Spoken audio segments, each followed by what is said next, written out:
2027 July 23 నుంచి August 3 వరకు గోదావరి పుష్కరాల నిర్వహణకు నిర్ణయం.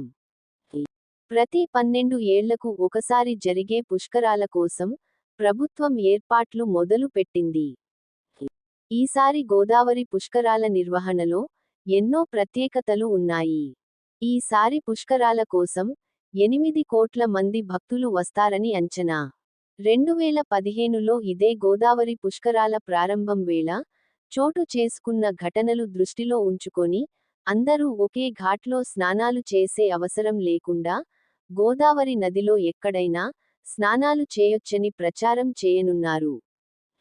గోదావరి జిల్లాల్లో పుష్కర ఘాట్ల అభివృద్ధికి అధికార యంత్రాంగం 904 కోట్లతో ప్రతిపాదనలు సిద్ధం చేసింది.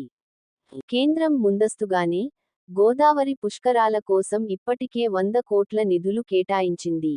తాజాగా రైల్వే శాఖ, పుష్కరాలకు వచ్చే భక్తుల సౌకర్యాల కల్పన కోసం రాజమండ్రి రైల్వే స్టేషన్కు 271 కోట్లు కేటాయిస్తూ నిర్ణయం తీసుకుంది.